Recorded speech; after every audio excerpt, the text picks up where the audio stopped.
마태복음 6장 19절부터 34절 말씀을 통해서 마음과 눈이 바라보는 곳이라는 제목으로 함께 말씀 듣도록 하겠습니다. 지난주 말씀까지 우리 무슨 말씀을 배웠죠? 주기도문 말씀을 우리 배웠습니다. 지난주에 우리가 시험에 들게 하지 마옵시고의 말씀을 통해서 시험에는 두 가지가 있다고 했습니다. 시련과 유혹이 있다고 했습니다. 하나님께서는 우리를 유혹하지 아니하시고 유혹은 사탄이 우리를 유혹하는 것이다. 하나님은 우리에게 시련을 통한 성장을 허락하신다라는 이 두 가지의 차원의 말씀을 함께 배웠습니다. 오늘 우리는 이제 주기도문을 넘어서 마음과 눈이 바라보는 곳이라는 제목으로 오늘 말씀을 함께 들어보려 합니다. 사실 오늘 말씀은 핵심적인 단어를 뽑으라 하면은 재물이 될 것 같습니다. 재물에 있는 곳에 또는 보물이 있는 곳에 너의 마음도 있다라는 오늘 메시지가 오늘 말씀의 핵심적인 키워드가 되지 않을까 생각이 됩니다. 우선 우리가 첫 번째 단락부터 함께 말씀을 천천히 살펴봤으면 좋겠습니다. 첫 번째 단락에서는 예수님께서 우리에게 말씀하시기를 보물을 하늘에 쌓으라라는 말씀을 하십니다. 6장 20절 말씀입니다. 오직 너희를 위하여 보물을 하늘에 쌓아두라. 거기는 좀이나 동록이 해하지 못하며 도둑이 구멍을 뚫지도 못하고 도둑질도 못하느니라 라고 우리에게 말씀하십니다. 보물을 어디다 쌓아두래요? 하늘에 쌓아두래요. 여러분들 보물을 하늘에 쌓아두는 방법이 무엇일까요? 어떻게 하면 우리가 하늘에 보물을 쌓아둘 수 있을까요? 그게 우리가 첫 번째 단락에서 마주하는 해석이 돼야 될 것 같습니다. 보물을 하늘에 쌓는 방법인 것입니다. 우선 보물을 하늘에 쌓는 것을 알아보기 위해서는 유대인들이 우리가 어떻게 하늘에 보물을 쌓을 것인가 유대인들이 생각하는 관점이 무엇인지를 같이 생각해 봐야 될 것 같습니다. 잠언 19장 17절의 말씀에 보면은 이런 말씀이 있습니다. 가난한 자를 불쌍히 여기는 것은 여호와께 꾸어드리는 것이니 그의 선행을 그에게 갚아 주시리라라고 말씀하십니다. 유대인들은 이 잠언의 지혜자의 말씀과 같이 이 격언을 굉장히 중요하게 여겼습니다. 다시 말하면 유대인들은 선행을 베풀면 자선을 하면 그 행위가 하늘에 쌓인다. 그 공적이 하늘에 쌓인다라고 여겼습니다. 그래서 그것을 하나님께서 쌓아두셨다가 우리에게 갚아주실 것이다라고 생각했던 것이 유대인이고 그 관점이 잠언 19장 17절에 잘 나타납니다. 근데 재미난 사실은 이 관념이 사실은 오늘 읽었던 마태복음의 말씀 하늘에 재물을 쌓아라라는 말씀과 사실 관련되어져 있습니다. 왜 그러냐면요. 우리가 오늘 말씀은 마태복음 버전을 읽었지만 누가복음의 똑같은 버전의 말씀이 있습니다. 근데 조금 달라요. 조금 다릅니다. 누가복음 버전을 한번 보겠습니다. 누가복음 12장 33절부터 34절의 말씀이면 예수님께서 이렇게 말씀하십니다. 너희는 소유를 팔아서 자선을 베풀어라. 너희는 자기를 위하여 낡아지지 않는 주머니를 만들고 하늘에다가 없어지지 않는 재물을 쌓아두어라. 거기에는 도둑이나 좀의 피해가 없다. 너희의 재물이 있는 곳에 너희의 마음도 있을 것이다. 같은 말씀이에요. 근데 여기서 누가복음의 말씀은 마태복음에 없는 한 구절이 추가되어 있습니다. 너희 소유를 팔아서 자선을 베풀어라 라는 명령이 추가되어져 있어요. 다시 말하면 하늘에 보물을 쌓는 방법을 누가복음에서는 구체적으로 명시하고 있는 거예요. 하늘에 보물을 쌓는 방법은 유대인들의 관념과 같이 예수님도 똑같이 생각하셨습니다. 자선을 베푸는 것. 선한 일을 하는 것이 곧 하늘에 보물을 쌓는 것이다라고 예수님은 생각하셨던 겁니다. 다시 한번 누가복음의 버전을 말씀을 다시 한번 보겠습니다. 12장 33절입니다. 너희 소유를 팔아서 자선을 베풀어라. 너희는 자기를 위하여 낡아지지 않는 주머니를 만들고 하늘에다가 없어지지 않는 재물을 쌓아두어라 라고 말씀하십니다. 즉 우리가 이 땅에서 자선을 베풀고 선을 행하는 것이 하늘에다가 재물을 쌓는 것, 보물을 쌓는 것과 같은 행위가 되게 되는 것입니다. 이 말씀을 마태복음 버전과 다시 한번 비교해서 보겠습니다. 마태복음 6장 20절부터 21절의 말씀입니다. 오직 너희를 위하여 보물을 하늘에 쌓아두라. 거기는 좀이나 동록이 해하지 못하며 도둑이 구멍을 뚫지도 못하고 도둑질도 못하느니라. 내 보물이 있는 그곳에 내 마음도 있느니라 라고 말씀하고 계십니다. 정확하게 한 구절이 추가되어 있죠. 자선을 베풀어라. 너희 소유를 팔아서 자선을 베푸는 것이 하늘에다가 보물을 쌓는 것이다라고 누가복음은 구체적으로 명시하고 있어요. 마태복음은 아마도 유대인들이 읽었었던 책이기 때문에 하늘의 보물을 쌓는 것이 무엇인지 알고 있었기 때문에 생략한 것 같아요. 그렇기 때문에 우리는 누가복음과 마태복음을 둘 다 같이 비교하면서 읽었더니 하늘의 보물을 쌓는 것은 바로 이 땅에서 어떤 행위를 하는 것? 자선을 베푸는 것. 선행을 하는 것이 하늘의 보물을 쌓는 것이다라고 우리에게 알려주고 계십니다. 근데 여기서 우리가 한 가지 또 알 수 있는 것은 무엇이냐면요. 여기서 우리가 중요한 것은 재물이 있는 곳에 우리의 마음도 있다라는 말씀이 뒤에 붙는다라는 거예요. 보물이 있거나 재물이 있는 곳에 우리의 마음도 있다라고 예수님께서 말씀하신다라는 겁니다. 다시 말하면 우리의 마음이 어디에 집중하고 있는가, 무엇을 목적으로 사는가가 곧 우리의 마음이 있는 곳이다라고 우리에게 말씀하시는 겁니다. 근데 아까 잠언 말씀에서 뭐라고 했죠? 가난한 자를 불쌍히 여기는 것은 여호와께 구워드리는 것이고 그것을 하나님께서 우리에게 갚아 주실 것이다라고 분명히 말씀하셨단 말이에요. 이 세 가지를 우리가 한번 연결해 봅시다. 선행을 베풀고 자선을 베푸는 것은 하늘의 보물을 쌓는 것이고 그것으로 하나님이 우리에게 이 땅에서의 삶 속에 갚아 주실 거다라는 말씀을 연결해서 생각해 볼 수 있다는 것입니다. 그럼 우리가 이걸 다 연결해서 생각하면 무엇입니까? 무엇이죠? 우리의 마음, 우리의 가치를 하늘에 둘 때 하나님께서 반드시 그것을 갚아 주신다는 거예요. 우리의 가치를 하늘에 둔다는 것이 무엇입니까? 우리의 뜻을 위에서 기도하는 것이 아니라 뜻이 하늘에서 이루어진 것처럼 땅에서도 이루어지리라라는 기도처럼 우리의 뜻을 위해서 기도하는 것이 아니라 그의 뜻이 이 땅에서도 이루어지길 기도하는 삶, 하늘의 뜻을 위해서 사는 삶, 하늘의 가치를 두는 삶, 그 삶이 바로 자선을 베푸는 것, 하나님께서 우리에게 원하시는 삶을 사는 것, 자기만을 위해서 사는 것이 아니라 이타적인 삶을 사는 것, 그것이 곧 하늘의 가치를 두고 사는 것이고 우리의 마음이 거기 있다는 것을 하나님께서 알아주신다는 것입니다. 그것을 하나님께서 어떻게 하신대요? 갚아주시겠다고 말씀하시는 거예요. 우리가 이 말씀을 천천히 생각해 보니 실제로 하나님은 우리의 삶에 이러한 갚아주심이 있는 것 같습니다. 우리가 선행을 베푸는 것, 자선을 하는 것, 우리 각자마다의 삶에 주어진 일일 것입니다. 하나님께서 그것을 원하시고 그것이 곧 썩어지지 않는 하늘의 보물을 쌓는 일이기 때문입니다. 근데 재미난 사실은 뭐냐면요. 우리가 어느 순간 내가 알든 모르든 실제로 그것이 나에게 자연스럽게 일어나서 오른손이 한 일을 왼손이 모를 정도로 자연스러운 선행이 일어났을 때 그것이 우리에게 되갚아지는 일을 자주 보게 됩니다. 사실 그것은 하나님께서 우리에게 주어지는 신비라는 차원인 것 같습니다. 하나님께서 우리에게 원하시는 뜻은 하늘의 보물을 쌓아두는 행위, 즉 자선을 베풀고 선행을 베품을 통해서 하나님을 감각할 수 있는 그 신비를 우리에게 주어 주시겠다는 거예요. 근데 그 일이 없으면 뭐예요? 하나님의 신비, 하나님을 경험하는 삶도 같이 없다는 것입니다.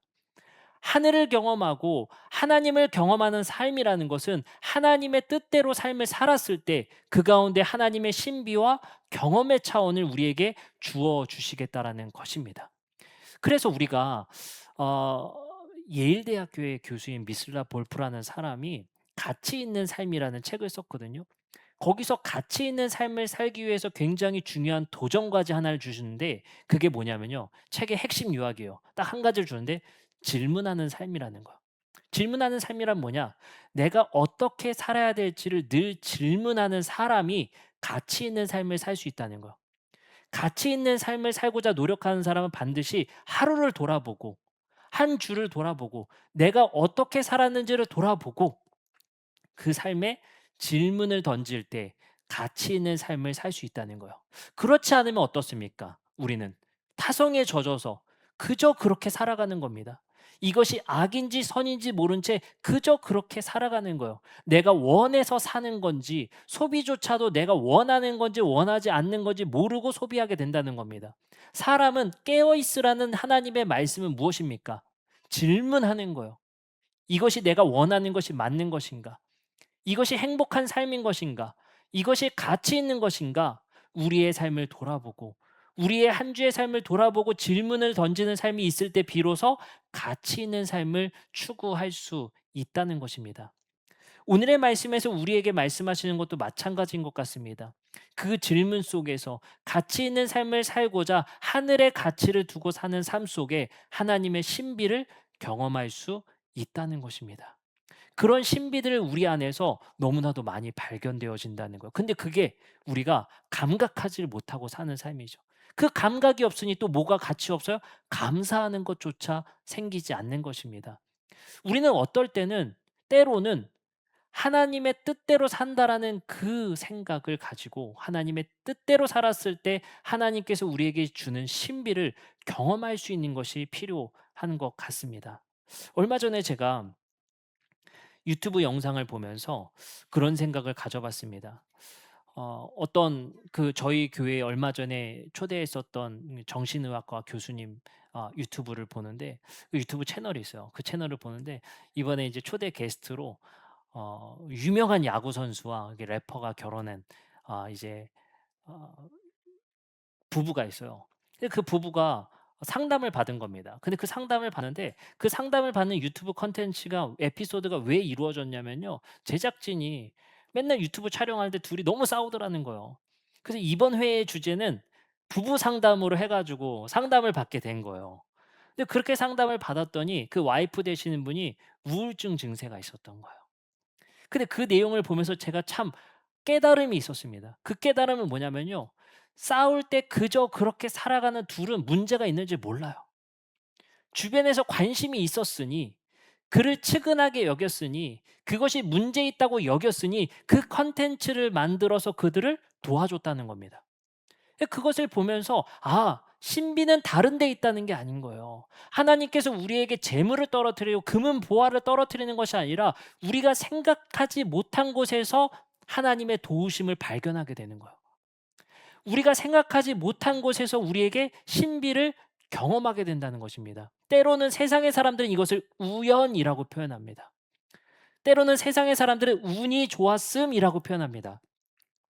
하지만 우리는 하나님의 도우심이라고 표현을 합니다. 그렇기 때문에 내 선행이 누군가에게 신비가 되고 그 신비가 나에게 또 신비로 되돌아오는 신비의 순환을 경험하는 것이 바로 그리스도인들의 삶입니다. 그래서 하나님, 내가 이런 삶을 살았으니 나에게 복을 주세요. 이렇게 의도적으로 사는 게 아니에요. 내가 신비의 경험을 순환할 때 그 신비가 나도 모르는 곳에서 나에게 순환되어지는 경험을 우리가 서로 교통하며 살아가는 것이 그리스도인 공동체인 것입니다. 옛날에 그런 걸 많이 했어요. 수련회 가면 여러분들 기억하세요? 마니또라는 걸 참 많이 했습니다. 마니또라는 거. 그 마니또가 뭐냐면요. 우리가 그 제비뽑기를 해서 내가 그 사람을 일 주일 동안 도와줘 보는 거예요.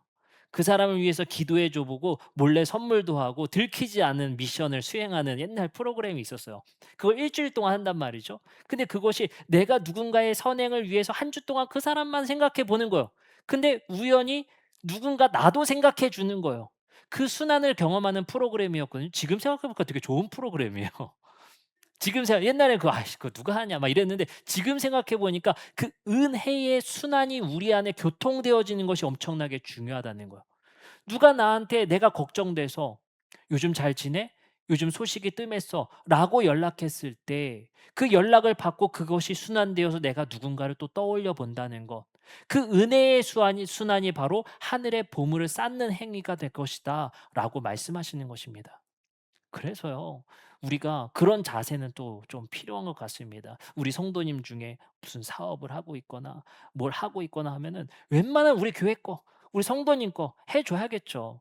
그 순환이 우리에게 서로 선순환되어 줘야 되니까. 이왕이면 이라는 표현을 많이 썼으면 좋겠어요.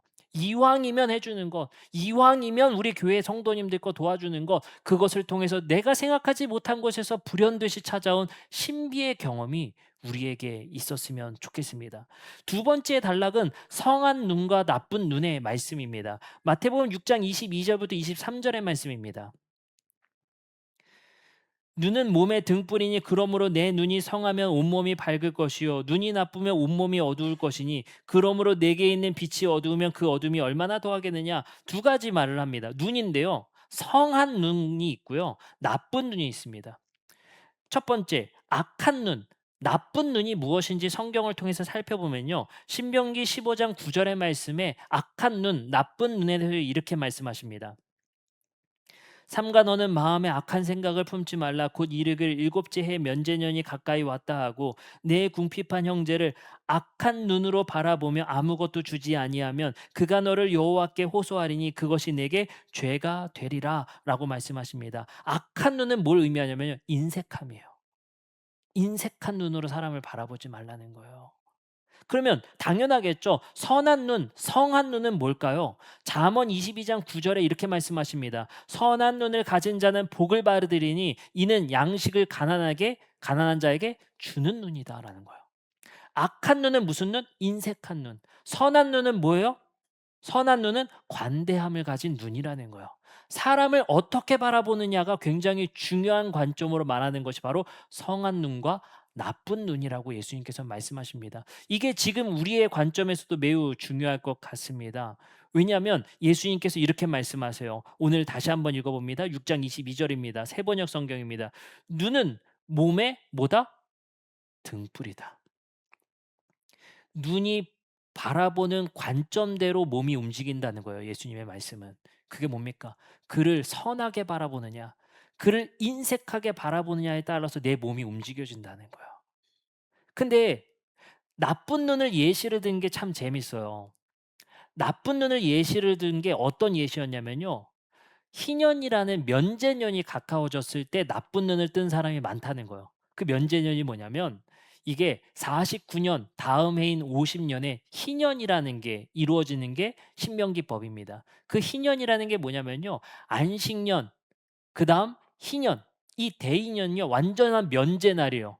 노예를 풀어줘야 되고요. 내가 뺏어서 내가 세를 주었었던 땅도 다 돌려줘야 되고요.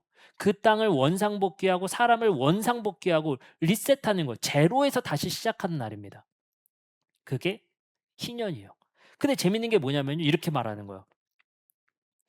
그 희년, 일곱째의 면제년이 다가왔을 때 이제 뭐예요? 다 리셋하고 돌려줘야 될 때인 거예요. 그때 이걸 생각해서 사람들이 꼼수를 쓰더라는 거예요. 야, 그래. 어차피 다 다음 해에 돌려줘야 돼. 이걸로부터 생각을 한다는 거예요. 이게 뭡니까? 악한 눈이라는 게 뭐예요? 나쁜 눈, 인색한 눈이라는 게 뭐예요? 아, 내년에 어차피 희년이고 다 돌려줘야 될 것이니 올해는 이렇게 하자라고 해서 인색하게 군다는 거예요. 어차피 이렇게 될 거, 어차피 돌려줘야 될 거, 내가 이번 해에 안 줘도 되겠네? 이번 해에 내가 이렇게 돼도 되겠네? 라고 생각한다는 거예요. 이게 뭡니까? 사람을 수단으로 생각하는 거예요. 사람을 계산적으로 생각한다는 겁니다. 이게 우리 사회 속에서 얼마나 많습니까? 사람을 수단으로 대하는 것. 그 사람을 내가 어떻게 해요? 그 사람을 내가 계산 속에서 그 사람을 대하는 것. 그런 일이 얼마나 많이 일어나고 있습니까? 오늘 말씀 속에서 바라보는 것은 그 악한 눈을 사람을 사람으로 대하는 것이 아니라 우리가 사람을 그 존재 자체로 사랑하는 것이 아니라 그 사람을 목적과 수단으로만 바라보는 것. 그것을 내가 뭐라고 표현해요? 하나님께서 나쁜 눈을 가지고 있다라고 말하는 거야. 너는 그 나쁜 눈을 가지면 나쁜 몸의 행위가 일어나게 된다는 거예요. 우리가 고쳐야 될 자세가 바로 나쁜 눈이 아니라 선한 눈을 가지고 있는 것. 인색한 눈이 아니라 관대한 눈을 소유하는 것. 그것을 예수님께서 두 번째 우리에게 주시는 말씀입니다. 세 번째입니다. 두 주인을 섬기지 못한다라는 말씀이 이어집니다. 마태복음 6장 24절입니다. 한 사람이 두 주인을 섬기지 못할 것이니 혹 이를 미워하고 저를 사랑하거나 혹 이를 중히 여기고 저를 경히 여김이라. 너희가 하나님과 재물을 겸하여 섬기지 못하느니라.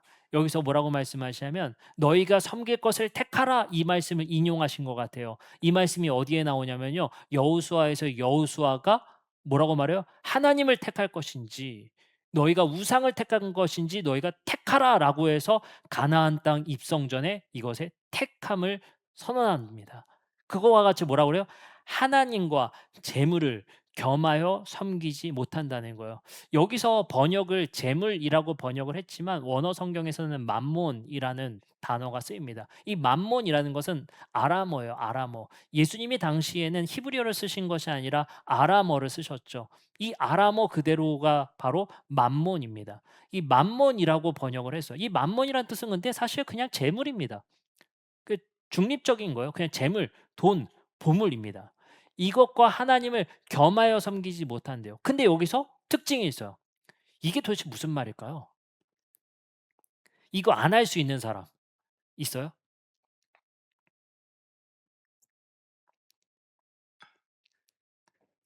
하나님과 재물을 겸하여 섬기지 않을 수 있는 사람, 딱 단절할 수 있는 사람. 사실은 거기에 포인트가 있지 않아요. 여기서의 포인트는 뭐냐면요.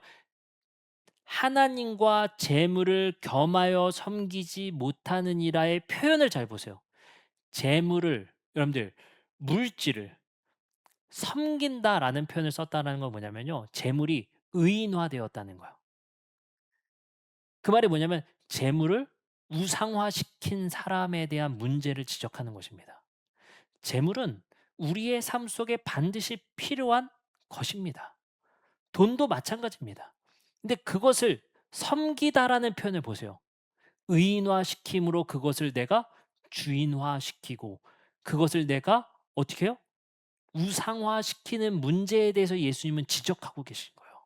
"너 하나님 섬기면 재물은 포기해." 이런 말이 아니에요. 너가 하나님을 섬기면서 재물을 잘 활용해야 하고 재물을 잘 써야 될 것인데 그 재물을 섬기면 안 돼. 그 재물을 예배하면 안 돼. 이것이 예수님께서 말씀하신 경고입니다. 그러면 그 재물이라는 것을 섬기다, 숭배하다라는 표현을 써서 의인화시켰다라는 것을 우리는 어떻게 생각할 수 있을까요? 예수님은 그 뒤의 말씀을 통해서 이렇게 경고하십니다. 너희가 만약에 재물을 섬긴다면, 재물을 예배한다면 너희들에게 일어날 일이다라고 하면서 이렇게 말씀하십니다. 6장 25절입니다. 바로 다음 절이죠. 그러므로라고 얘기하죠. 말씀이 이어진다는 거예요.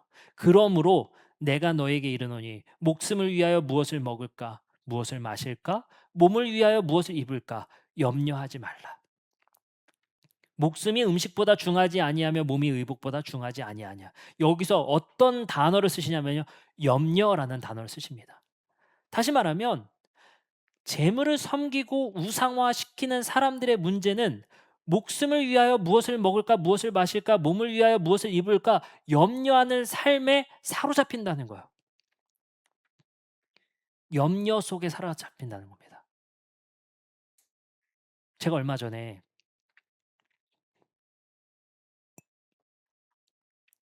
우리 교회 이제 강의 오신 교수님을 다시 만날 기회가 있었어요. 그래서 제가 이야기를 듣는데 뭐 그분과 제가 독대한 거 아니고 여러 명과 같이 이야기를 나누는데 굉장히 중요한 얘기들을 꺼내셨습니다. 무슨 문제를 꺼냈냐?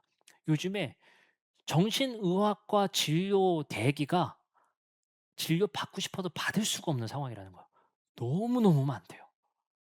그만큼 우리나라의 우울증 환자가 넘치고 넘치고 넘친답니다. 뭐 물론 제가 대박이네요." 뭐 이렇게 말씀드릴 수는 없었겠죠. 엄청나게 많답니다. 여기를 예약하고 싶어도 "목사님 예약하려면 내년 후년이나 돼야 될 거예요." 라고 말할 정도로 우울증 치료를 받는 환자가 엄청나게 많이 늘었다는 거. 어쩌면 환자가 늘었을 수도 있고요. 과거엔 이게 병인 줄 몰랐을 수도 있었을 것 같아요. 그러나 의사 선생님들이 진단하는 것은 지금 우리나라가 이 자본에 대한 걱정과 염려가 도를 넘어섰다는 것입니다. 여기에 너무나도 집착하는 세계관이 너무 심해서 그거에 대한 우려 상황을 얘기를 한답니다. 그러면서 제가 얘기를 들으면서 참 공감이 됐었던 한 표현이 있었어요. "지금은 잘 나가겠죠. 지금은 좋겠죠."라고 말씀하시면서 그분들이 전체적으로 우려하는 게 뭐냐면 대한민국이 만약에 지금과 다른 상황이 온다면 이거 집단 우울증이 걸릴 수 있다는 거예요. 아침마다 회사원들이 화장실 한 칸에 들어가서 주식창을 보면서 오늘 올랐는지 내렸는지 고민하고 염려하는 삶이 대한민국의 평균이 돼 버렸습니다. 그런 삶 속에서 좋을 때도 있겠지만 만약에 같이 안 좋아지는 날이 온다면 문제가 심각해진다는 거예요. 그런 얘기를 들으면서 '아 우리 교회가 해야 될 일, 우리 종교가 해야 될 일이 무엇일까.'도 고민하게 되는 것입니다. 그러면서 오늘의 예수님의 말씀이 정말 많이 와닿는 부분이 있는 겁니다. 너희가 재물을 섬기면 그것을 우상화하고 그것을 집착한다면 우리에게 필연으로 찾아오는 것이 염려에 사로잡힌다는 거예요. 그럼 인생 속에서 늘 우리에게 질문이 이건 거예요. '뭐 먹지? 뭐 입지?' 이거에 집착해서 이것이 목적이 되는 삶이 우리에게 주어져 버린다는 것입니다. 예수님은 그래서 여기서 우리에게 질문을 던지라고 말씀하시는 겁니다. 너희들의 우리의 삶의 가치와 우리의 삶의 목적이 무엇인지를 우리에게 말씀하고 계시는 겁니다. 우리가 어떻게 하나님만 섬기며 살겠습니까? 어떻게 하나님만 바라보고 살겠습니까? 이것이 물리적으로 매우 어렵다는 건 너무 잘 알고 있습니다. 그러나 오늘 예수님의 도전은 어려운 것 해라가 아니라 우리에게 이 찰나에 질문을 주시는 거예요. 너희가 재물을 숭배하고 있진 않은지, 재물에 사로잡혀 있진 않은지, 그 생각에 빠져 염려 속에 살고 있진 않은지, 우리의 삶을 돌이켜보라는 이 말씀이 오늘 우리를 환기시켜 주셨으면 좋겠어요. 우리의 삶에 다시 한번 우리의 삶의 패턴과 우리가 숭배하고 섬기는 것이 무엇인지를 환기하는 구절이 바로 하나님과 재물을 겸하여 섬기지 못한다는 오늘 말씀일 것입니다. 반대도 말씀하십니다. 만약에 아버지를 섬기는 결과는 무엇일 것인가? 바로 다음 절에 이렇게 말씀하십니다. 6장 26절입니다. 공중의 새를 보라 심지도 않고 거두지도 않고 창고에 모아들이지도 아니하되 너희 하늘 아버지께서 기르시나니 너희는 이것들보다 귀하지 아니하냐. 30절에 이렇게 말씀하십니다. 이거 다 같이 읽어볼까요? 30절 말씀 다 같이 시작. 오늘 있다가 내일 아궁이에 던져지는 들풀도 하나님이 이렇게 입히시거든 하물며 너희일까 보냐. 믿음이 작은 자들아. 아버지를 예배하는 자들은 하나님께서 우리를 입히시고 우리를 귀하게 여기신다는 그 안정감 속에 살아간다는 거예요. 그 관념의 변화를 우리에게 말씀하시는 것이 바로 예수님의 말씀입니다. 그러면 우리가 오늘 말씀을 마치면서 이런 말씀을 생각해 봤으면 좋겠습니다. 우상을 화시키는 것, 재물을 섬긴다라는 의인화가 실제로 무엇을 의미하냐는 거예요. 시편 115편 4절부터 8절의 말씀을 보면 이렇게 말씀하십니다. 이방 나라의 우상은 금과 은으로 된 것이며 사람이 손으로 만든 것이다. 입이 있어도 말하지 못하고 눈이 있어도 볼 수 없으며 귀가 있어도 듣지 못하고 코가 있어도 냄새를 맡지 못하고 손이 있어도 만지지 못하고 발이 있어도 걷지 못하고 목구멍이 있어도 소리를 내지 못한다. 우상을 만드는 사람이나 여기 잘 보세요. 우상을 뭐 하는 사람? 의지하는 사람은 뭐가 된대요? 모두 우상과 같이 된다는 거예요. 그게 무슨 말인가요? 그게 무슨 말일까요? 사람인데 너희가 우상을 의지하면 재물을 의지하면 너희가 재물의 속성을 닮아간다는 거야. 너희가 우상을 숭배하면 우상과 같이 된다는 거예요. 우상과 같이 된다는 게 뭡니까? 입이 있어도 말하지 못하는 게 돼 버리고요. 눈이 있어도 볼 수 없고요. 귀가 있어도 듣지 못하고 코가 있어도 냄새를 못 맡고 손이 있어도 만지지 못하고 발이 있어도 걷지 못하고 목구멍이 있어도 소리를 내지 못하는 사람이 된다는 거예요. 이게 뭘까요? 이게 무슨 말을 하는 걸까요? 입이 있어도 우상화되면 말을 똑바로 못 한다는 거예요. 예를 들어 어버버 한다는 게 아니라 선한 말을 못 한다는 거예요. 두 번째, 눈이 있어도 바르게 보지를 못한다는 거야. 귀가 있어도 옳은 말을 듣지 못한다는 거야. 코가 있어도 냄새를 제대로 못한다는 거야. 이걸 다 말하면 뭡니까? 감각이 상실되는 거야. 인간다움을 상실한다는 얘기인 겁니다. 우상이 된다는 것, 그 우상의 속성을 그대로 닮아버리는 거야. 옳은 것을 보지 못하고, 옳은 것을 듣지 못하고, 아무 감각이 상실된 사람처럼 살아간다는 겁니다. 그럼 우리 어때요? 그저 그렇게 살아간다는 거예요. 아무런 질문 없이 옳은 것을 바라보지 못하고 그저 그렇게 살아간다는 얘기를 하는 겁니다. 그러면 여기서 우리가 생각해서 우상을 의지하는 사람은 모두 우상과 같이 된다는 것처럼 우리가 아까 말한 것처럼 재물을 예배하고 재물을 숭배하면 재물의 속성을 그대로 닮아 버린다는 것입니다. 그것이 우리가 예수님께서 경고한 중요한 말씀입니다. 골로새서 3장 5 절의 말씀에 보면 이렇게 말씀하십니다. 그러므로 땅에 있는 지체를 죽이라. 곧 음란과 부정과 사욕과 악한 정욕과 탐심이니 탐심은 우상 숭배니라 라고 말하는 거예요. 여기서 바울은 이것을 콕 집어서 말합니다. 돈의 속성 중에 가장 조심해야 될 것은 탐심이다. 근데 이 구분을 좀 줘야 돼요. 여러분들. 탐심은 뭐냐면요. 마음의 문제를 말합니다. 마음의 문제. 이거는 행동을 일으키기 전이에요. 탐심의 문제. 마음의 행동으로 가기 전 탐심의 문제를 말하는 겁니다. 이것이 곧 우상 숭배라는 거예요. 돈의 속성은 우리에게 탐심을 불러 일으킨다는 겁니다. 이것이 행동으로 이어지면 뭘까요? 폭력이 이루어지는 거예요. 근데 여기서 경고하는 건 뭐예요? 그 탐심의 마음을 품고 사는 것이 곧 우상 숭배다라고 말을 하는 겁니다.